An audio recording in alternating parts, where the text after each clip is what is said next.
Hello students, मैं S Chandrawat स्वागत करता हूं आप सभी का विनायक एजुकेशन ग्रुप के इस ऐप के ऊपर, जहां आपके सामने फिर से लेकर हाजिर हो चुका हूं 12th क्लास एजी केमिस्ट्री। और इसके अंदर अपन चर्चा कर रहे हैं लेसन 1 से संबंधित। प्यारे विद्यार्थियों, आपको पिछले सेशन में मृदा और इसकी परिभाषा के बारे में मैंने बता दिया था। आशा करता हूं सभी प्यारे विद्यार्थियों ने उसको कंप्लीट कर लिया होगा। अब बात करते हैं अपन यहाँ पर मृदा की विशेषताएं, यानी मृदा की क्या क्या विशेषताएं होती है, इनके बारे में अपन यहाँ पर चर्चा शुरू करते हैं। ठीक है, तो आप लोग नोट्स बनाने के लिए बिल्कुल तैयार हो जाइए। टॉपिक है अपना मृदा की विशेषताएं। मृदा की विशेषताएं, मृदा की विशेषताओं के बारे में बात करें प्यारे विद्यार्थियों, तो मृदा जो होती है इसके बारे में अपन बात करें तो मैंने आपको बताया था कि मृदा एक प्राकृतिक पिंड है जो पादप वृद्धि के लिए प्राकृतिक माध्यम के रूप में कार्य करती है। कृत्रिम रूप से इसका संश्लेषण नहीं हो सकता है। यानी आप लोग ध्यान रखें कि मृदा जो होती है ये प्राकृतिक रूप से ही बनाई जा सकती है, इसका कृत्रिम रूप से संश्लेषण नहीं किया जा सकता। ठीक है, तो पहली विशेषता तो ये हो जाएगी कि मृदा एक प्राकृतिक पिंड है जो पादप वृद्धि के लिए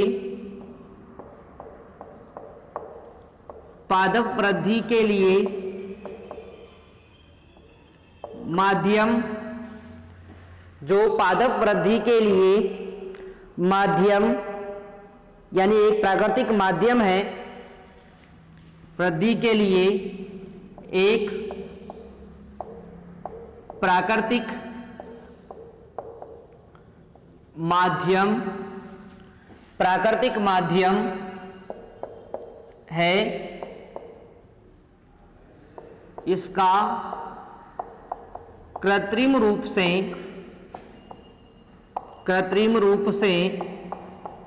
संश्लेषण नहीं किया जा सकता है।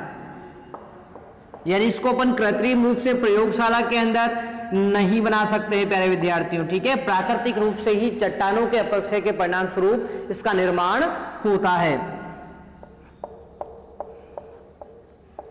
ठीक है, आगे बात करते हैं अपन कि सर दूसरा विशेषता इसकी क्या होगी। तो देखो, दूसरी विशेषता होती है कि विभिन्न संस्तरों में विभाजित होती है। पदार्थों के संचार, स्थानांतरण, संचयन, इनके कारण मृदाओं में विभिन्न परतें यहां पर उत्पन्न हो जाती है। यानी कि मृदा विभिन्न संस्तरों में विभाजित होती है। यानी यहां पर क्या होती है, यहां पर एक के ऊपर एक परतें पाई जाती है। एक परत, फिर दूसरी परत, फिर तीसरी परत, फिर चौथी, इस प्रकार से एक के ऊपर एक परतों के रूप में मृदा यहां पर पाई जाती है प्रकृति के अंदर। और ये परतें बनी कैसे, तो देखो, पदार्थों के संचार, स्थानांतरण व संचयन के कारण। तो पदार्थों के संचार, स्थानांतरण व संचयन के कारण मृदाओं में विभिन्न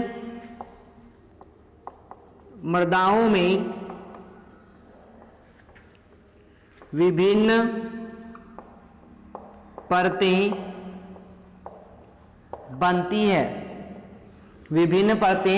बनती है। उसके बाद तीसरी विशेषता की अपन बात करते हैं यहाँ पर। तो देखो, मृदाओं में विभिन्न पैतृक पदार्थों तथा जलवायु संबंधी कारकों के कारण आकारिकी, रासायनिक व जैविक अंतर यहाँ पर देखने को मिलते हैं। ठीक है, तो विभिन्न मृदाओं में पैतृक पदार्थ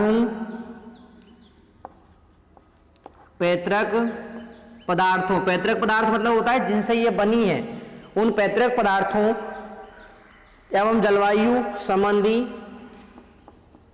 एवं जलवायु संबंधी कारकों के कारण, जलवायु संबंधी कारकों के कारण आकारिकी रासायनिक व आकारिकी कोमा रासायनिक व जैविक अंतर पाए जाते हैं। जैविक अंतर यहां पर पाए जाते हैं। तो इस प्रकार से मैंने आपको यहां पर 3 विशेषताएं मृदा की बताई है। सबसे पहली विशेषता क्या है कि मृदा एक प्राकृतिक पिंड है। प्राकृतिक पिंड का मतलब होता है कि मृदा जो होती है वो प्रकृति से ही निर्मित होती है, प्रकृति द्वारा ही इसको निर्मित किया जाता है, जो पादप वृद्धि के लिए एक प्राकृतिक माध्यम का कार्य करती है। यानी कि पादपों की वृद्धि के लिए ये एक आधार प्रदान करती है, माध्यम का कार्य करती है। कौन? आपकी मृदा या मिट्टी। और इसका कृत्रिम रूप से संश्लेषण यानी प्रयोगशाला के अंदर इसको नहीं बना सकते हैं, ये प्रकृति से ही आपको प्राप्त होती है। आगे बात करें, दूसरी विशेषता होती है कि मृदा में विभिन्न संस्तर पाए जाते हैं, विभिन्न परतें यहाँ पर पाई जाती है एक दूसरे के ऊपर। और इन परतों का निर्माण हुआ कैसे? तो देखो, पदार्थों के संचार यानी पदार्थों के गति करने के कारण, स्थानांतरण के कारण, वो पदार्थों के संचयन के कारण, पदार्थ जब इकट्ठे होते हैं तो इसके कारण एक के ऊपर दूसरी परतें यहाँ पर बनती जाती है और इस प्रकार से यहाँ पर विभिन्न संस्तरों में विभाजित हो जाती है। आगे बात करते हैं, तो विभिन्न मृदाओं में पैतृक पदार्थों व जलवायु संबंधी कारकों के कारण, यानी कि एक तो वो किन पदार्थों से मिलकर बनी हुई है, उन पैतृक पदार्थों और जलवायु संबंधी कारक, यानी जलवायु के आधार पर क्या होता है यहाँ पर जो विभिन्न मृदाएं होती है उनमें आकारिकी यानी उनकी संरचना में अंतर होगा, उनके रासायनिक व जैविक अंतर उनमें पाया जाएगा। रासायनिक अंतर देखने को मिलेगा, रसायनों में अंतर होगा, साथ ही जैविक अंतर यानी कि उनमें पाए जाने वाले जो जीवाणु होते हैं, जो भी स्पीसीज वहां पर पाई जाती है, इनके अंदर अंतर देखने को मिलता है। ठीक है, तो ये थी अपनी मृदा की 3 विशेषताएं जो मैंने आप लोगों को यहाँ पर कंप्लीट करवा दी है। आशा करता हूं आपको ये समझ में आ गया होगा। अब बात करते हैं अपन एक अगला बहुत ही महत्वपूर्ण टॉपिक, और वो है मृदा का कार्य। ठीक है, तो मृदा के कार्य के बारे में बात करें तो देखो, वैसे तो आप लोग जानते हैं मृदा के क्या क्या कार्य होते हैं। ठीक है, सबसे पहले मैं बात करूं तो देखो, भूपर्पटीय व वायुमंडल के मध्य में मृदा एक आंतरिक सतह होती है। इस प्रकार यह प्राकृतिक संसाधनों जैसे ऊर्जा, जल, गैस, पोषक तत्व का पुनर्चक्रण करती है। ठीक है ना, यानी कि भूपर्पटी, पहला कार्य में आप लोगों से यहां पर बात करूं तो भूपर्पटी व वायुमंडल के मध्य मृदा एक आंतरिक सतह होती है, एक आंतरिक सतह होती है। इस प्रकार यह प्राकृतिक संसाधनों सतह होती है। इस प्रकार यह प्राकृतिक संसाधनों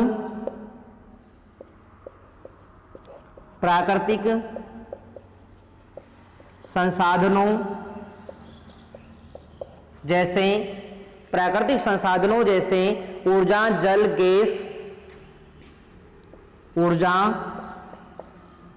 जल, गैस एवं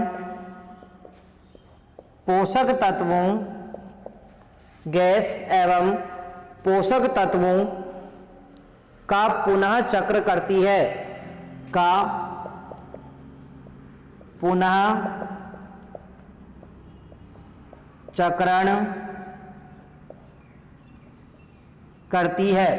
चक्रण करती है। तो इस प्रकार से मृदा का पहला कार्य मैंने आपको बता दिया है कि मृदा भूपर्पटी और वायुमंडल के बीच में पाई जाती है। ठीक है, और इस प्रकार ये क्या करेगी, प्राकृतिक संसाधन जैसे ऊर्जा का महत्वपूर्ण भंडार बनाती है, जल इसके अंदर उपलब्ध होता है, गैस यहाँ पर उपलब्ध होती है, पोषक तत्व जो होते हैं यहाँ पर उपलब्ध होते हैं, और इन सभी का पुनर्चक्रण करने का कार्य कौन करती है, आपकी यही मृदा करती है। तो ये पहला कार्य इसका हो गया है जो मैंने आपको यहाँ पर बता दिया है। साथ के साथ आप लोग इन नोट्स को जो है नोट करते रहें ताकि आपको सारी चीजें आगे भी समझने में आसानी हो। ठीक है, तो इस प्रकार से मृदा के पहले कार्य के बारे में अपनी बात यहाँ पर कर ली है, और भी इसके बहुत सारे कार्य होते हैं मृदा के, इसमें अपन आगे बात करते हैं। तो मृदा का दूसरा कार्य अपन यहाँ पर लेते हैं, यह है आपका कि मृदा पौधों की वृद्धि के लिए यांत्रिक आधार प्रदान करती है। इसके अलावा जल, पोषक तत्व, पादप जड़ों को ऑक्सीजन, ये सभी प्रदान करती है। ठीक है, तो मृदा पौधों को यांत्रिक आधार, पौधों को यांत्रिक आधार, जल, पोषक तत्व, जल, पोषक तत्व तथा जल, पोषक तत्व तथा पादप जड़ों को ऑक्सीजन प्रदान करती है। पादप जड़ों को ऑक्सीजन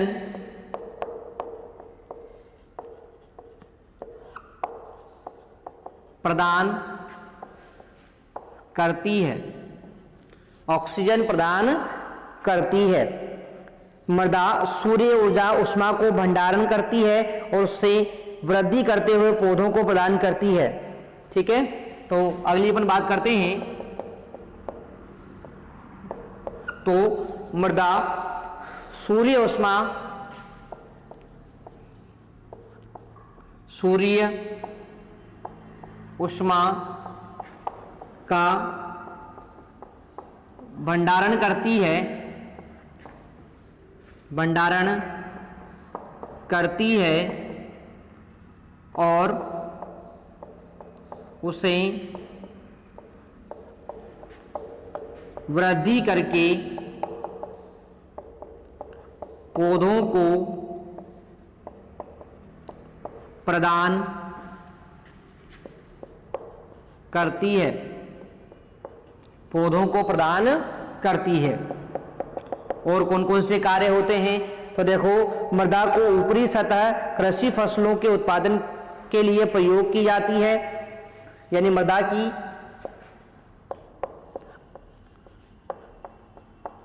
ऊपरी सतह कृषि फसलों के उत्पादन के लिए कृषि फसलों के उत्पादन के लिए प्रयोग में ली जाती है, उत्पादन के लिए प्रयोग में ली जाती है। मृदा विभिन्न जीवों के लिए प्राकृतिक निवास स्थान होती है, यानी कि अगले गुण के बारे में बात करते हैं। तो मृदा विभिन्न जीवों में आपके पादप भी आ जाएंगे एवं जंतु भी आ जाएंगे के लिए प्राकृतिक आवास, के लिए प्राकृतिक आवास का कार्य करती है,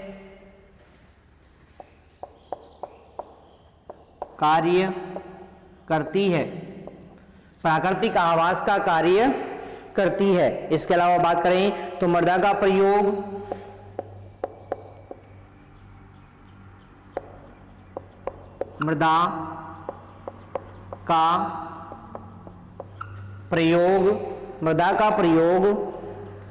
इमारतों के निर्माण, सड़कें तथा निरर्थक पदार्थों को मिलाने में,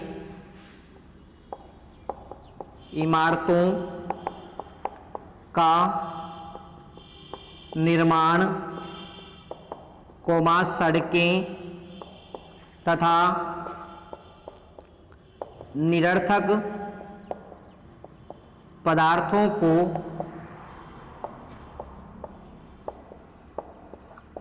मिलाने में किया जाता है। तो इस प्रकार से मैंने आपको मृदा के कार्य यहाँ पर बता दिए हैं, ध्यान से वापस देखेंगे आप लोग। मृदा क्या करती है, पौधों को यांत्रिक आधार, यांत्रिक आधार का मतलब होता है पौधे को अपने अंदर बिल्कुल स्थिर रखने का कार्य करती है, बिल्कुल खड़ा सीधा रखने का कार्य करती है कौन, आपकी मृदा। इसके अलावा ये पौधों को जल, पोषक तत्व, पादप जड़ों को ऑक्सीजन ये भी प्रदान करती है। साथ ही बात करते हैं तो मृदा जो होती है सूर्य ऊष्मा का भंडारण कर लेती है और इस ऊष्मा को पौधों को प्रदान करने का कार्य करती है। आगे बात करते हैं तो मृदा की ऊपरी सतह कृषि फसलों के उत्पादन के लिए प्रयोग में ली जाती है, अपन लेते ही इसका प्रयोग कृषि फसलों के उत्पादन के लिए। आगे बात करते हैं तो मृदा विभिन्न जीवों जैसे पादप जो है, जंतु है, इनके लिए प्राकृतिक आवास, प्राकृतिक निवास स्थान बनाने का कार्य भी करती है। साथ ही मृदा का प्रयोग इमारतों के निर्माण के लिए, सड़कों का निर्माण करने के लिए, निरर्थक पदार्थों का निपटान करने के लिए, इसके लिए भी अपन मृदा का उपयोग करते हैं। ठीक है, तो इस प्रकार से मृदा के कार्य मैंने आप लोगों को यहाँ पर बता दिए हैं। आशा करता हूँ आपको ये कार्य बिल्कुल समझ में यहाँ पर आ गए होंगे। तो ये था अपना मृदा के विभिन्न कार्य। अब अपन बात करते हैं यहाँ पर अगले टॉपिक से संबंधित। तो यहाँ तक की बात आपको बिल्कुल समझ में आ गई होगी। बढ़ते हैं आगे की तरफ और अगला टॉपिक अपना यहाँ पर है मृदा का अध्ययन। मृदा का अध्ययन, स्टडी ऑफ सॉयल, मृदा का अध्ययन। अब देखो मृदा के अध्ययन के बारे में बात करते हैं अपन, तो दो रूपों में किया जाता है, यानी कि मृदा का अध्ययन दो रूपों में किया जाता है, दो रूपों में किया जाता है। कौन कौन से वो दो रूप हैं, तो पहला तो होता है पेडोलॉजी, दूसरा तो पहला तो होता है पेडोलॉजी, पेडोलॉजी और दूसरा होता है मृदा शास्त्र, और इसको बोलते हैं अपन एडेफोलॉजी, एडेफोलॉजी। ठीक है, तो पेडोलॉजी और एडेफोलॉजी ये दो रूपों में इसका अध्ययन करते हैं। अब इनमें अंतर क्या होता है, तो देखो पेडोलॉजी के अंदर मृदा को एक प्राकृतिक पिंड माना गया है और यह विज्ञान मृदा के जन्म, निर्माण व वितरण संबंधी होती है। यानी कि पेडोलॉजी के अंदर इसमें मृदा को एक प्राकृतिक पिंड माना जाता है तथा प्राकृतिक पिंड माना जाता है तथा इसमें मृदा के जन्म, इसमें मृदा के जन्म, निर्माण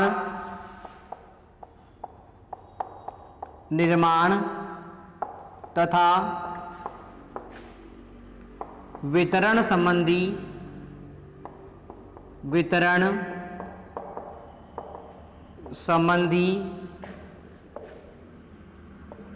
अध्ययन किए जाते हैं, वितरण संबंधी अध्ययन किए जाते हैं।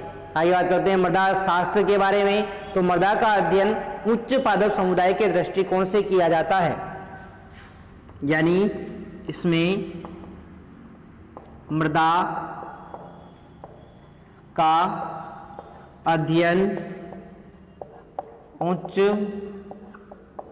पादप समुदाय की दृष्टि से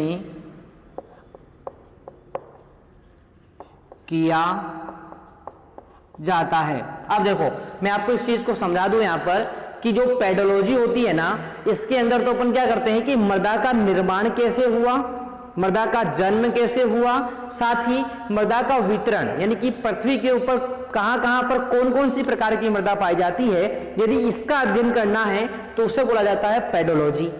ठीक है। और यदि अपन मृदा का अध्ययन जो करेंगे वो उच्च पादप समुदाय की दृष्टि से, उच्च पादप समुदाय मतलब बड़े वृक्ष, जो बड़े वृक्ष होते हैं, विकसित वृक्ष होते हैं, उन विकसित वृक्षों से संबंधित मानते हुए यदि मृदा का अध्ययन करते हैं तो उसको अपन बोलते हैं क्या, मृदा शास्त्र या एडोफोलॉजी। तो इस प्रकार से ये था अपना मृदा की विशेषताएं, मृदा के कार्य और मृदा का अध्ययन। आशा करता हूं आपको ये बात बिल्कुल समझ में आ गई होगी। तो यहां तक की चीजें आप लोग कंप्लीट करेंगे, बाकी पढ़ते हैं अपन नेक्स्ट क्लास में। तब तक के लिए टेक केयर, बाय।